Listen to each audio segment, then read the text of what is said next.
Good morning हमारे class 10th के प्यारे बच्चों आपकी जो पोएम चल रही है डस्ट ऑफ स्नो, आपकी जो पोएम चल रही है आज हम लोग इसी को आगे बढ़ाएंगे। आपकी जो पोएम चल रही है आपका रिलेटेड टू गॉड में पहली पोएम जो आपकी दी है डस्ट ऑफ स्नो, आज हम लोग इसी को आगे बढ़ाएंगे। इस पोएम में अभी तक क्या हो चुका है इसका हमने हिंदी एक्सप्लेनेशन आपको बता दिया है, सेंट्रल आइडिया बता दिया है और स्टैंजा बेस्ड क्वेश्चन आंसर अभी तक करा चुके हैं। इस पोएम का जो है अभी तक हमने हिंदी एक्सप्लेनेशन कराया, सेंट्रल आइडिया कराया और स्टैंजा बेस्ड क्वेश्चन आंसर करा चुके हैं। आज इसका 60 आंसर टाइप क्वेश्चन कराएंगे, 60 आंसर टाइप क्वेश्चन आज इस पोएम का कराएंगे। इस poem means dust of snow का आज प्यारे बच्चों हम लोग क्या करेंगे 60 आंसर टाइप क्वेश्चन करेंगे। तो और इसके पहले हमने ए लेटर टू गॉड का आपका पूरा चैप्टर कंप्लीट कर दिया है, प्रोज का आपका पहला chapter, a letter to God का आपका पूरा चैप्टर कंप्लीट कर दिए हैं।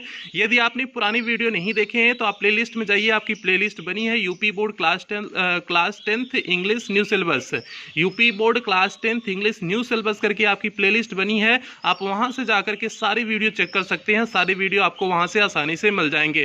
प्यारे बच्चों हमने एक एक टॉपिक को नहीं छोड़े हैं, सारी टॉपिक को कवर कर रहे हैं, कहीं कुछ भी छोड़े नहीं है। इसके जितने भी क्वेश्चन आंसर से लेकर के जो भी चीजें हैं सारी चीजों को कवर करते हुए चल रहे हैं, एक तरफ से चल रहे हैं। तो इसलिए यदि आप पुरानी वीडियो नहीं देखे हैं, पुरानी क्लास अटेंड नहीं किए हैं तो आप जाकर के क्लास को देख लीजिए, प्लेलिस्ट से चेक कर लीजिए, प्लेलिस्ट में आपको मिल जाएगी आपकी क्लास। अब आज हम लोग देखते हैं 60 answer type question, dust of snow का 60 आंसर टाइप क्वेश्चन देखते हैं। प्यारे बच्चों यही देखिए आपका 60 आंसर टाइप क्वेश्चन इसमें दिया है, आपकी किताब में यही दिया होगा 60 आंसर टाइप क्वेश्चन ये दिया हुआ है। आज हम लोग इसके उत्तर पे देखेंगे। 60 आंसर आपको लॉन्ग नहीं करना है प्यारे बच्चों, इस बात को दिमाग में सेट कर लो, आपको लॉन्ग आंसर टाइप क्वेश्चन नहीं करना है, आपको केवल 60 आंसर टाइप क्वेश्चन करना है। 60 आंसर टाइप केवल क्वेश्चन करना है। इसका स्टैंजा बेस्ड क्वेश्चन जो एग्जाम ओरिएंटेड इसमें दिया हुआ है, इसमें जो है आपका पैसेज करना है, स्टैंजा बेस्ड क्वेश्चन आंसर जो दिया है इसे करना है और केवल 60 आंसर टाइप क्वेश्चन करना है। इसका केवल 60 आंसर टाइप क्वेश्चन करना है और इसका मल्टीपल चॉइस क्वेश्चन हम करा देंगे, लेकिन इसका केवल 60 आंसर टाइप क्वेश्चन करना है। आप लॉन्ग के चक्कर में बिल्कुल नहीं पड़ेंगे, आपके एग्जाम में लॉन्ग क्वेश्चन नहीं आएगा, तो इसलिए आप दिमाग में बैठा लो कि एक लॉन्ग क्वेश्चन आंसर आपको नहीं करना है, केवल 60 आंसर टाइप क्वेश्चन करना है। तो प्यारे बच्चों आज हम लोग पहले क्वेश्चन पे आ जाते हैं। पहला क्वेश्चन क्या दिया है, how has the poet observed, how has the poet observed, कैसे पोएट ने क्या किया था। ऑब्जर्व मीन्स होता है ध्यान से देखना या निरीक्षण करना, कैसे पोएट ने निरीक्षण किया था। नेचर मीन्स प्रकृति को, इन दी पोएम मीन्स इस कविता में डस्ट ऑफ स्नो, इस कविता डस्ट ऑफ स्नो में पोएट ने मीन्स कवि ने किस प्रकार से जो है प्रकृति को निरीक्षण किया था, मीन्स प्रकृति को किस प्रकार के रूप में देखे थे। इस पोएम में मीन्स डस्ट ऑफ स्नो में कवि प्रकृति को किस प्रकार से निरीक्षण किए थे। तो प्यारे बच्चों यही क्वेश्चन पूछा है। अब हम लोग इसके उत्तर को देख लेते हैं कि पोएट ने किस प्रकार से प्रकृति का निरीक्षण किए हुए थे। जल्दी से प्यारे बच्चों इसके उत्तर को देख लेते हैं। प्यारे बच्चों यहाँ देखिए आपका दिया है first flight sportive poem first dust of snow, UP board English class 10th, 60 answer type question, YouTube diamond academy classes. आपके यूट्यूब का नाम क्या है जिस पे आप देख रहे हो, डायमंड एकेडमी क्लासेस। सभी बच्चे चैनल को सब्सक्राइब कर लेंगे, जो भी बच्चे नए आए हैं चैनल पे, पहली बार चैनल पे विजिट कर रहे हैं, चैनल को सब्सक्राइब कर लेंगे, वीडियो को लाइक कर देंगे और क्लास 10th के 9th के क्लास 10th के सभी बच्चों में आप अवश्य शेयर करेंगे। क्लास 10th के जितने भी आपके साथी यार हैं उन सभी बच्चों तक शेयर अवश्य करेंगे। आपके लिए इतनी मेहनत करते हैं, आप इतना करना, सभी बच्चों को, चाहे आपकी कोचिंग को हो, स्कूल के हो, कहीं के बच्चे हो, सभी बच्चों तक वीडियो को अवश्य पहुंचाओगे। तो जल्दी से आ जाते हैं। यही देखिए जो है आपका ए हो गया जो है। अब ए देखिए पहला आपका क्वेश्चन हो गया, पहला क्वेश्चन हो गया, इसका उत्तर भी आपको यहाँ पर नीचे दिख रहा होगा, लिखा हुआ क्वेश्चन का उत्तर भी दिख रहा होगा। तो अब पोएट ने जो है कैसे निरीक्षण किया था डस्ट ऑफ स्नो पोएम को, किस प्रकार से निरीक्षण किया था जो है। तो जल्दी से इसके उत्तर देख लेते हैं। The poet has observed, poet ने क्या किया था, निरीक्षण किया था। नेचर मीन्स प्रकृति को एज अ पॉजिटिव मीडियम, किस माध्यम का निरीक्षण किया था, पॉजिटिव मीन्स सकारात्मक माध्यम अपनाए थे, मीन्स किसके प्रति, प्रकृति के प्रति उन्होंने, उसका व्यवहार कैसा था, सकारात्मक व्यवहार था। ऑफ चेंज फॉर हिम, जो उन्हें क्या कर दिया था, बदल दिया था, जो उन्हें क्या कर दिया था, सकारात्मक माध्यम था, जो उन्हें क्या कर दिया था, बदल दिया था। क्योंकि जो है जब डस्ट गिरी, जो है बर्फ की डस्ट गिरी उनके ऊपर, जो है कण गिरे बर्फ के, तो उनका मस्तिष्क, उनका मूड चेंज हो गया था ना, पोएट का मूड चेंज हो गया था ना, हमने हिंदी एक्सप्लेनेशन बताए थे। तो वही बात कर रहे हैं, ये जो है उनके लिए क्या किया, एक मीडियम का काम किया। हैप्पीनेस मीन्स उसके मूड को परिवर्तन करने के लिए एक मीडियम का काम किया। आगे देखो, the poet had been in the sorrowful, poet किसमें था, दुखी में था, एंड डिप्रेसिव मीन्स निराश था। पोएट दुखी और निराश था।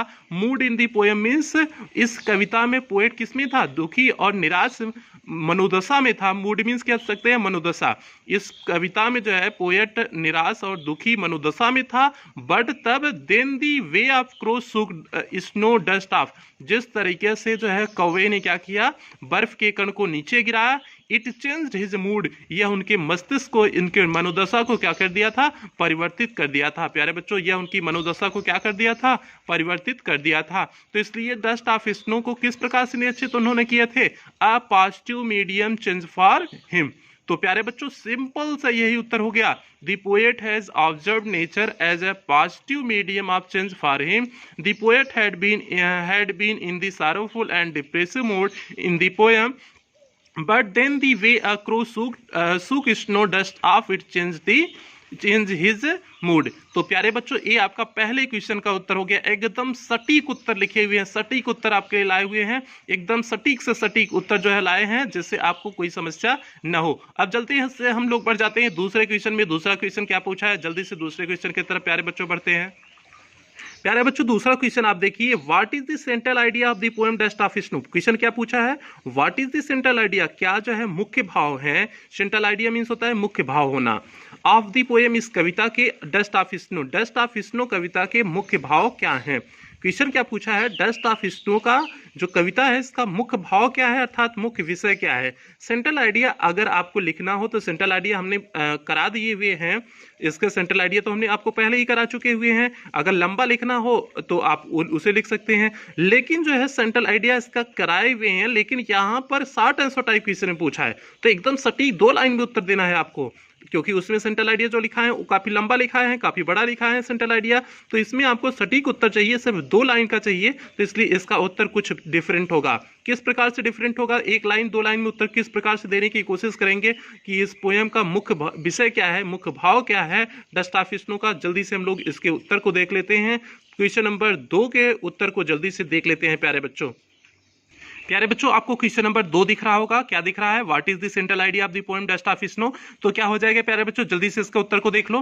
The central idea of the poem, इस पोएम की जो सेंट्रल आइडिया है डस्ट ऑफ स्नो इज, इस पोएम डस्ट ऑफ स्नो की जो सेंट्रल आइडिया है इज दैट, यह है कि दैट दिस पोएम एक्सप्रेसेस, यह पोएम व्यक्त करती है द सिग्निफिकेंस मीन्स महत्व को, ऑफ स्मॉल थिंग्स मीन्स छोटी छोटी चीजों को, इन चेंजिंग वंस एटीट्यूड, एक व्यक्ति के व्यवहार में परिवर्तन लाने के लिए, एक व्यक्ति के व्यवहार में परिवर्तन लाने के लिए छोटी छोटी चीजों का महत्व को यह जो है पोएम क्या करती है? बयां करती है। यही तो मुख्य विषय है, क्योंकि डस्ट का गिरना, स्नो के डस्ट का गिरना मीन्स बर्फ के कण को गिरना एक छोटी सी बात थी, लेकिन जो है उसने कवि के मूड को परिवर्तन कर दिया था ना, मनोदशा को परिवर्तित कर दिया था प्यारे बच्चों ना।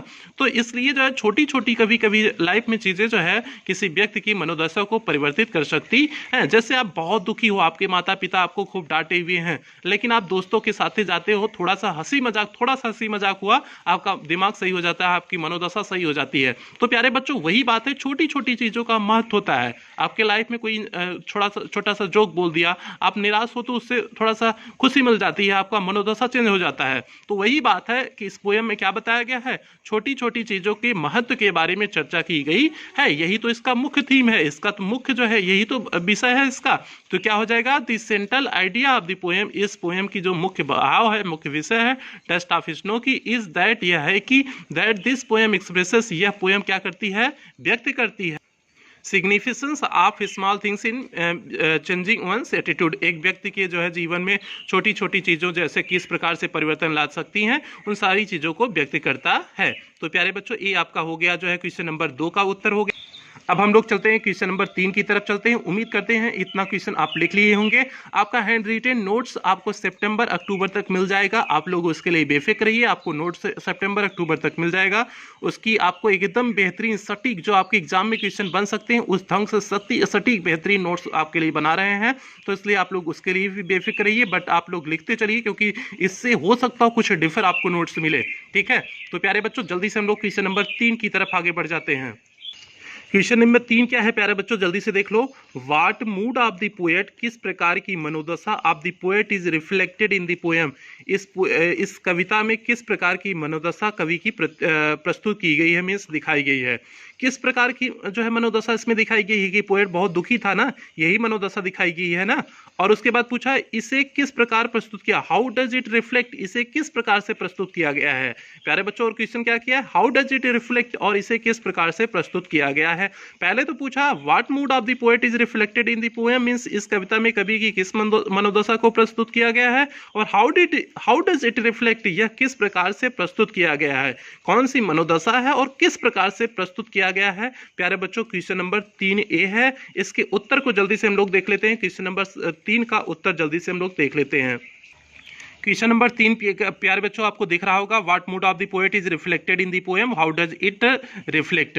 तो जल्दी से इसके उत्तर को देखते हैं, इसका उत्तर क्या होगा, जल्दी से प्यारे बच्चों इसके उत्तर को देखते हैं। इसका उत्तर क्या हो जाएगा, the sorrowful and depressive mood of the poet is reflected in the poem. इस पोएम में कैसे दिखाया गया है, किसे प्रस्तुत किया गया। सारोफुल मीन्स दुखी, डिप्रेसिव मीन्स उदास या खिन्न जो है, या जो है दुखी ज्यादा होना, डिप्रेसिव मीन्स डिप्रेशन मीन्स उदास अवस्था में होना होता है। द सारोफुल मीन्स दुखी और उदास मनोदशा को, mood of the poet means कवि के मनोदशा को, is reflected in the poem, इस कविता में प्रस्तुत किया गया है। प्यारे बच्चों क्या हो जाएगा, द सारोफुल मीन्स दुखी एंड डिप्रेसिव मीन्स उदास, मूड मीन्स मनोदशा को, ऑफ द पोएट मीन्स कवि के, is reflected in the poem, इस कविता में क्या किया गया है, प्रस्तुत किया गया है।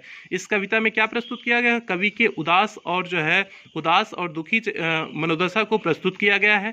ये पहले क्वेश्चन का उत्तर हो गया जो पूछा था, what mood of the poet is reflected in the poem, किस प्रकार की मनोदशा को प्रस्तुत किया गया है, ये पहले क्वेश्चन का उत्तर हो गया।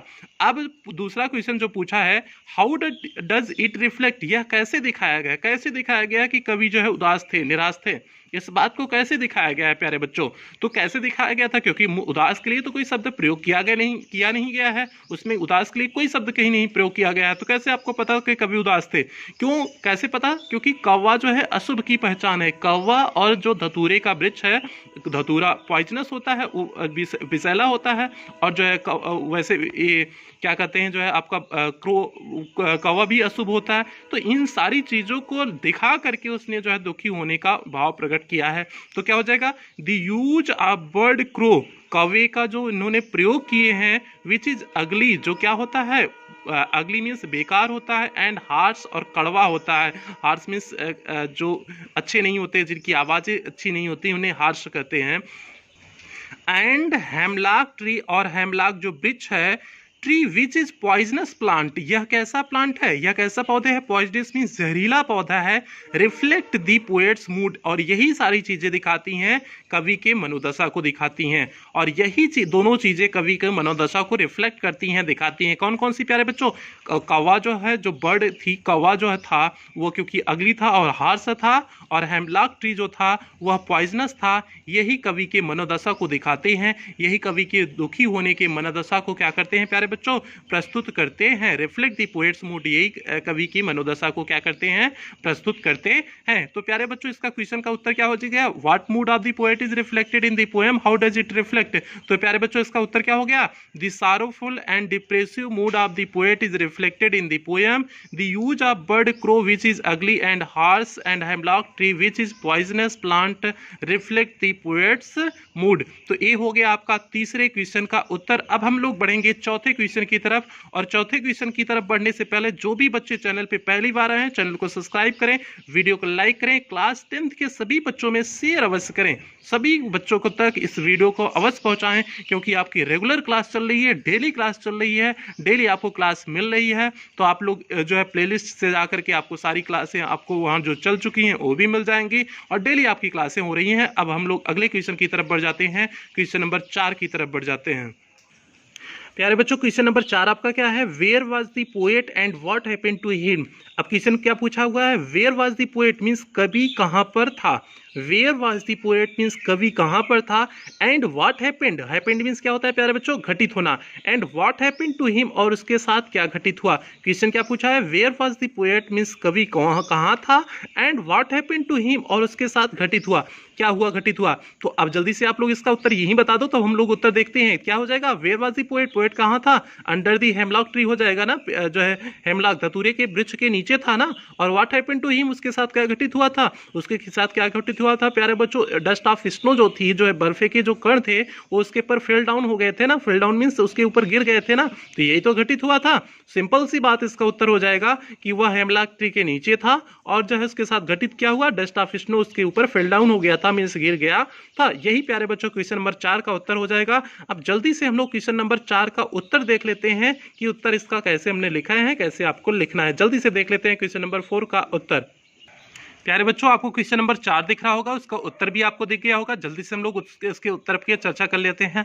क्या हो जाएगा, the poet was near the hemlock tree, कवि कहाँ था, हेमलॉक वृक्ष के नजदीक में था, जो है, या अंडर दी हेमलॉक ट्री हो सकता हो, कह सकते हो मीन्स धतूरे के वृक्ष के नीचे था, या नियर दी हेमलॉक ट्री हो जाएगा। जैसे भी आपको लिखने का मन हो वैसे लिख सकते हो। पहले क्वेश्चन का उत्तर मिल गया।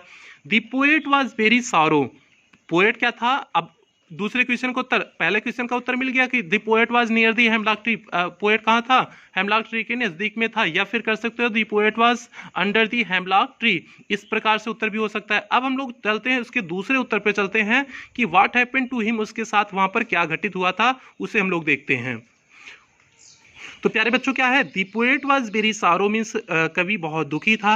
एट द टाइम, उसी समय, a crow sit on the tree, एक कौवा पेड़ पे बैठ गया, एंड शेक इट्स ब्रांच, और इसकी शाखाओं को क्या करने लगा था, हिलाने लगा था। Then all sort of dust of the snow, फिर जब सभी बर्फ के टुकड़े जो है, बर्फ के कण, has fell on the poets head, poet के किस पे गिरे, सर पर गिरे। बर्फ के टुकड़े तभी क्या हुए, पोएट के मीन्स कवि के सर पर गिरे, मीन्स सिर पर गिरे। दिस इंसिडेंट, यह घटना, है चेंज द पोएट्स माइंड, यह घटना क्या कर दी थी, पोएट के मीन्स कवि के मस्तिष्क को, मनोदशा को क्या कर दिया था, परिवर्तित कर दिया था। यही प्यारे बच्चों हो गई। वहाँ क्या घटित हुआ था कि एक शाखा पे कौवा आया, बैठा जो है, और बैठ करके उसने उसकी शाखाओं को हिलाया, तो जो है स्नो के जो है बर्फ के कुछ डस्ट गिरे, मीन्स उनके कुछ कण गिरे, जिससे जो है कवि का मनोदशा क्या हो गया था, परिवर्तित हो गया था। तो यही प्यारे बच्चों घटित हुआ था ना। तो ये हो गया आपका चौथे क्वेश्चन का उत्तर हो गया। सिंपल सा चौथे क्वेश्चन का उत्तर था, the poet was near the hemlock tree, the poet was very sorrow at the time, a crow sit on the tree and shake its branch, then all sorts of dust of snow has fallen on the poet's head. This incident has changed the poet's mind.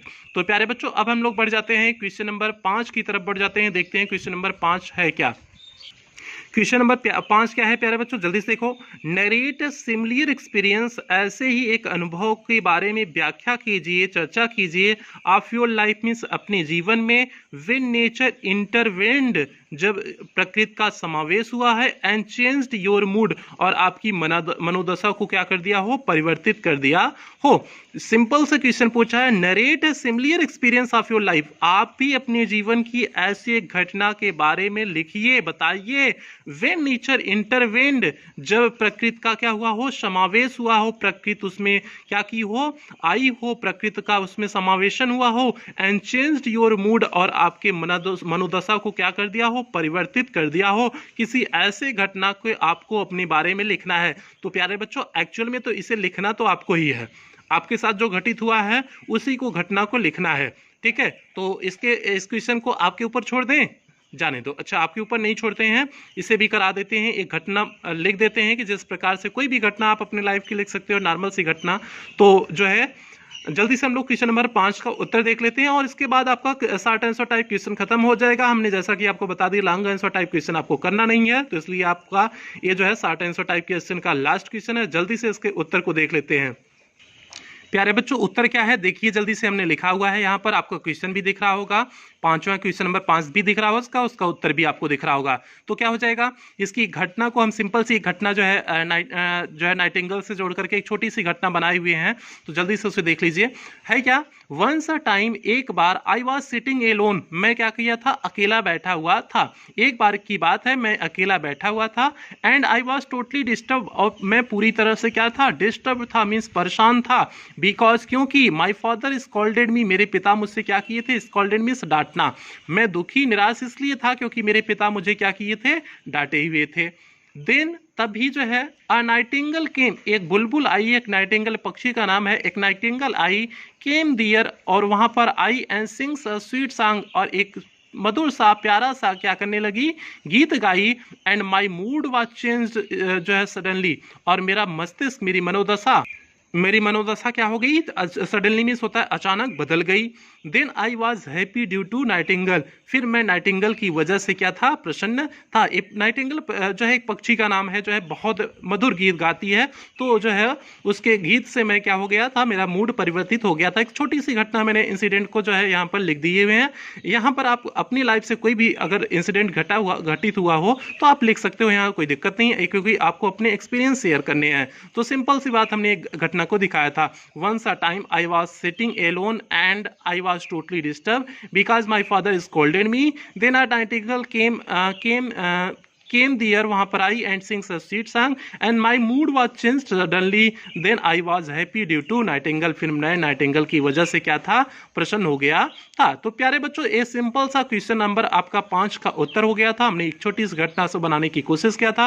अब प्यारे बच्चों, सभी बच्चे जो channel पे पहली बार आए थे, चैनल को सब्सक्राइब करेंगे, वीडियो को लाइक करेंगे, और क्लास टेंथ के सभी बच्चों में शेयर करेंगे। और उसके बाद जरूरी सूचना, आपने यदि पुराने वीडियो नहीं देखे हैं, यहाँ तक हमने पूरा करा दिए है। आपका रिलेटेड टू गॉड का हमने पूरा क्वेश्चन आंसर करा दिए हैं। इसका हमने जो है सेंट्रल आइडिया करा दिया था, हिंदी एक्सप्लेनेशन करा दिए हुए हैं। इसका जो है स्टैंजा बेस्ड क्वेश्चन आंसर करा दिए हैं। आज शॉर्ट आंसर टाइप क्वेश्चन भी करा दिए हुए हैं। तो इसका भी मैक्सिमम पोर्शन खत्म कर चुके हैं। अब जो है इसमें जो बचा हुआ है प्यारे बच्चों, इसमें जो बचा हुआ है वो लैंग्वेज स्टडी का मल्टीपल चॉइस क्वेश्चन है। अगले वीडियो में इसने दिया कितना है, 10 मल्टीपल चॉइस क्वेश्चन दिए हुए हैं। अगले वीडियो में आपका मल्टीपल चॉइस क्वेश्चन का वीडियो बना देंगे। हालांकि आपके एग्जाम में ऐसा क्वेश्चन नहीं आएगा, लेकिन जानना जरूरी है, मल्टीपल चॉइस क्वेश्चन जो है करना जरूरी है, क्योंकि आपके एग्जाम ओरिएंटेड क्वेश्चन में दिया हुआ है। तो इससे भी आपके जो है जो उधर सेंट्रल आइडिया लिखोगे और आपके पोएम को समझने में इससे भी आपको मदद मिलेगी। तो इसलिए इसको भी अगले वीडियो में इसका जो है लैंग्वेज स्टडी का बना देंगे। लेकिन यदि आपने पुरानी क्लास नहीं देखे हैं तो आप प्लेलिस्ट में जाइए, आपकी प्लेलिस्ट बनी है UP board class 10th English, UP board class 10th English new syllabus करके प्लेलिस्ट बनी हुई है। आप वहां से जाकर के सारी वीडियो को चेक कर सकते हैं, सारी क्लास को पूरा कर सकते हैं, अटेंड कर सकते हैं। तो प्यारे बच्चों, अब मिलते हैं हम लोग इसके ऑब्जेक्टिव टाइप क्वेश्चन के साथ। फिर उसके बाद आपका डस्ट ऑफ स्नो पूरी तरह से समाप्त हो जाएगा। फिर हम लोग रिलेटेड टू गॉड में जो दूसरी पोएम दी हुई है, हम लोग आइस एंड फायर पे चलेंगे जो है। इसके बाद हम लोग दूसरी पोएम पे इसके चलेंगे जो है, आपका रिलेटेड टू गॉड की दूसरी पोएम पे हम लोग चलेंगे। प्यारे बच्चों, अब फिर मिलते हैं नेक्स्ट क्लास में। तब तक लिए आप लोग अपना ध्यान रखें और अपने परिवार वालों को ध्यान